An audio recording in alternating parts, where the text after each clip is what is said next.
Vice President ng Radio Veritas, Deputy Director ng Caritas Manila, si Father Anton Pascual.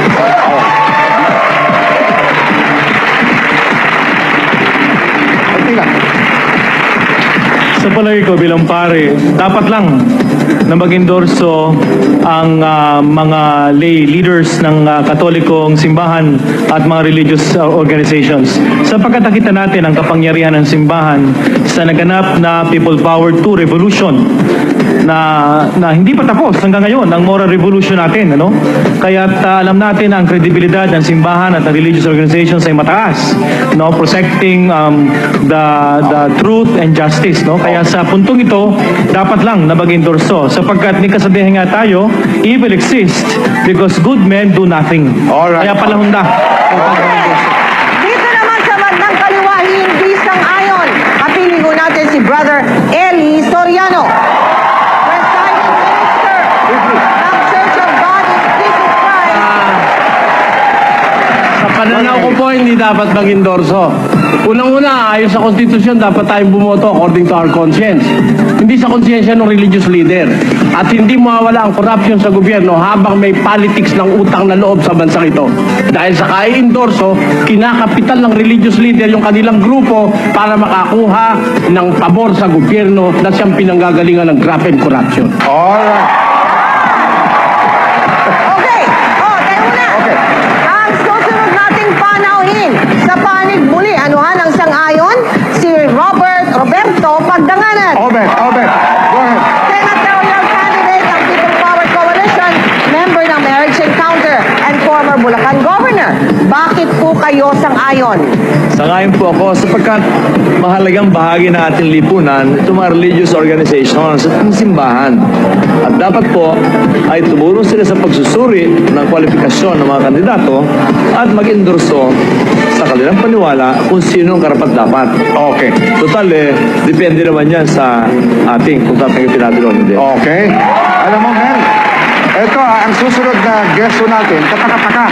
Dahil siya mismo ay kandidato. Pero sinasabi niya ay hindi ako sang-ayon na ang mga religious groups at ang simbahan ay dapat mag-endorso. Doles, mga kaibigan, isang senatorial candidate independent, ang ating kaibigan si Ginoong Rod Navarro. Mahirap gawin yun, Rod. Thank you, Oka. Bago ako magpaliwanag, napun ako, medyo gumanda yata si Maring Winnie ngayon. Bueno. Okay. Nagbibiro lang ko si Rod, mga kaibigan. Bueno. Mawalang galang na sa kabila ng ako'y kandidato at baka hindi ako i-endorso nitong grupo na ito. Tatapatin ko kayo. I will not lie to you because my policy in life is to tell you the truth about my yesterday. If I do not do that, you will not believe me today. Ako po hindi sang-ayon na ang relihiyon makialam dito. At dapat ang relihiyon, sapagkat nasa relihiyon sila, nasa Biblia sila, nasa misa sila, nasa simbahan sila, ang Panginoon Diyos ang i-endorso ninyo. Huwag kami. Okay. Paano mo nga yung statement mo, yung simbahan at religious organizations, anong pagkakaiba niyan with regard to endorsing? Sabi mo kanina kasi, organizations are okay, pero yung simbahan hindi. Bakit? Anong pagkakaiba Kasi niyan? sa Katoliko, ang simbahan ay binubuo ng dalawang grupo, no? Yung ordained at saka yung mga laiko. No, bahagi ng simbahan yan ordained, ito yung mga obispo at pare, at yung laiko. Pareho silang simbahan. Okay. No? Ang sa akin, ang posisyon ko, yung mga laiko, the lay leaders of the church, no?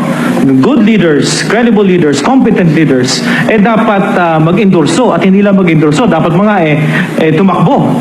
Sapagkat love for God is love for country. Hindi mo pwede separate yan, ano? In fact, they should engage in politics. They should good engage politics. and transform the world into God's justice. Whereas the ordained, Father, Ang the simba, ordained, ang obispo at pare, no? Kasi they're supposed to be symbols of unity. No? Kaya sila nagbibigay ng moral guidelines needs ng mga tao. But sometimes in extreme cases, no, tulad ng panahon ni Marcos, alam natin na nandaya si Marcos nung snap election, umalma ang CBCP, ang mga obispo, nandaya si Marcos. Hindi Pero siya sa ordinary election, hindi Ordinary dapat? election ang mga Hindi dapat? ordained, no, ay hindi sumasali. Pero yung laiko ay tinutulak talaga natin Pero, ang laiko.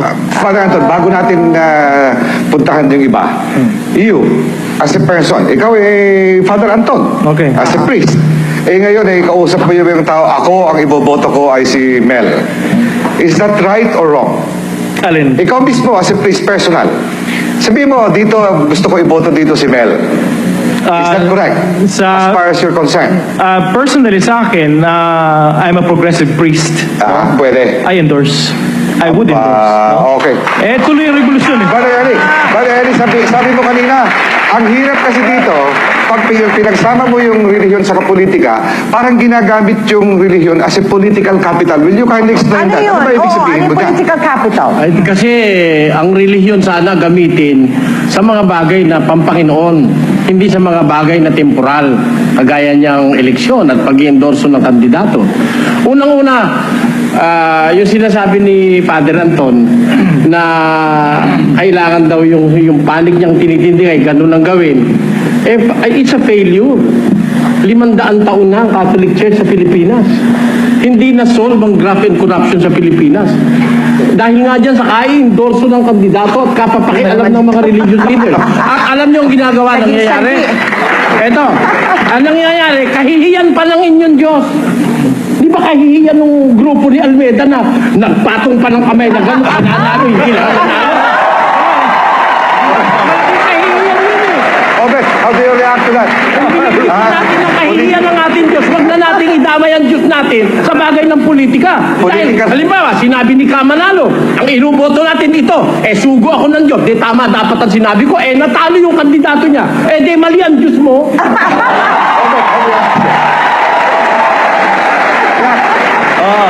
Para sa akin,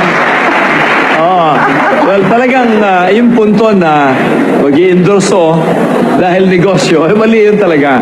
Pero paniwala ko naman na pareho ka, Mel, marami naman ay mag-endorso, tutulong para sa edukasyon ng mamamayan sapagkat ang gusto nila yung katinuan, yung kabutihan ng ating pamayanan.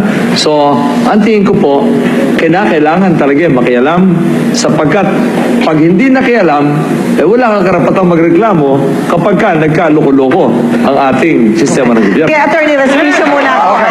Go ahead. Attorney Restricio, hanggang saan ba yung pag-endorse nyo? Paano nyo ba ginagawa yan? Meron bang prosesong dinadaanan yung mga kandidato and after that, tsaka kayo pipili kung sino matitino? Itagtag ko na Mel kasi baka mahiyang Sige. magtanong si Rod. Oo. Siya kandidato. Siya ba dumaan din sa proseso? proseso. Because you have excluded him. 13-0, di siya kasama eh. Tinignan niyo ba yung kwalifikasyon niya? Alam kong hindi mo sasabihin but have you actually brought him into the process? Okay. Yes, Rod. Baka naman kasama ako rin sa zero. Okay. Sige. Kasama rin ako. Pakinggan natin ang sagot. Sige po. Attorney Restricio, go ahead. Bilangin ninyo yung 13 ninyo. Yes, yung couples for Malas Christ. yung numero na yan. Yes, yung couples for Christ ay dumaan sa proseso. At Okay. it took us 20 years to reach this stage of endorsing. Nung una, hindi muna kami nag-endorse. We just Silent. make some guidelines. Pinapakiusapan namin yung aming mga miyembro. Pero itong darating na eleksyon, sa tingin namin napapanahon na kailangan ng mag-endorso. Dahil these are crucial... Sir, ang tanong ko ganito, may proseso bang dinadaanan yung mga kandidato? Pinag-aaralan nyo ba? Na-interview ba sila? Inaalam nyo ba ang background and so on? Okay. I was leading into that. I'm Yung proseso is dumaan sa discernment ng aming mga elders, matagal na pagdadasal at pag-analyze and taking all factors together, Nakonsulta lahat ng mga miyembro, in effect, Attorney Hindi. Respicio? It O will yung be- decision lang ng mga elders? it will be Administration lang it yan. will be impossible to consult all members, kaya leaders ang I kinonsulta. see. Anyway, alam mo, Padikta sa iba. Alright, tuloy na tayo sa debate. Mang Rod, Yes, Ben. Rod na lang, baka pwede. Dahil ando doon sa kabila ang matatanda eh. Rod, totoo nga ba sa tingin mo campaign manager na ang simbahan ng mga ilang mga kandidato? Iyang mga magidong yan, hindi mukhang campaign manager sa akin yan eh. Ano? At the same time, ang simbahan, sa palagay ko, hindi dapat. Sapagkat tinan mo, una, ang isang bata, bibinyagan. I-endorso nila sa mundong ito. May birth certificate, may kung ano-ano, may pangalan. bindisyon dyan. Suma total. Ang patay, bibindisyonan din nila, pero hindi nila natitiyak na hindi sa impyerno pupunta. Ha? Susunod yan, yung bagong kasal. Till death do us part. Mga buhay pa, naghihiwalay na. Susunod yan, yung ang pinagsama ng Panginoon Diyos, hindi paghihiwalayin ng Panginoon Diyos. Wala pa ako nakita ng Diyos na nagkasal. Ako man ay nakasal, pero walang Diyos eh. Asan itong nagkakasal na ito?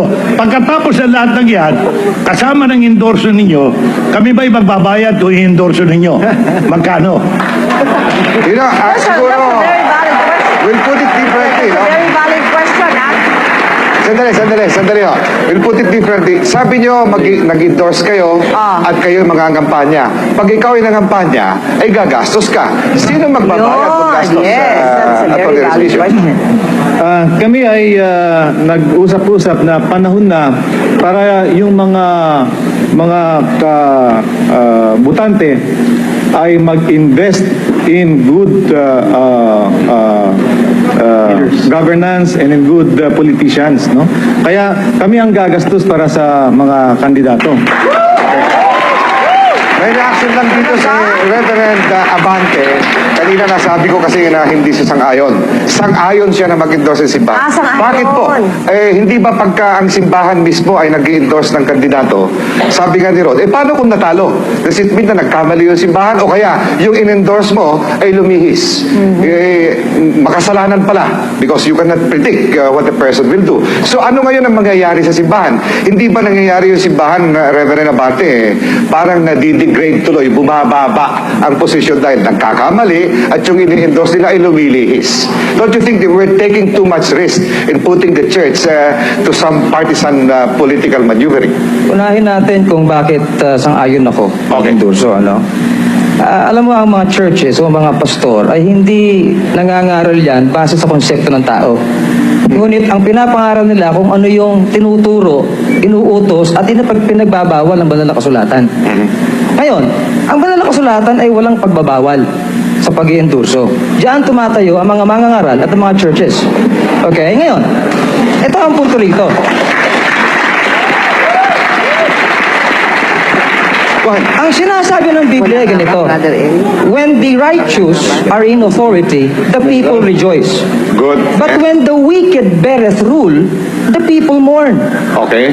Abay, yun ang ang- tagal-tagal ng panahon, Oscar, na lahat ng mga mamamayan natin naghihirap. Bakit? Sapagkat walang tumatayo sa katuwiran. Okay. Okay? Ngayon, sino nga ba ang tatayo at magtuturo ng katuwiran? Kundi ang mga mangangaral ng salita ng In other words, Pero wala sa Reverend, Biblia yun. Yan, wala daw sa Biblia. Wala sa Biblia yun.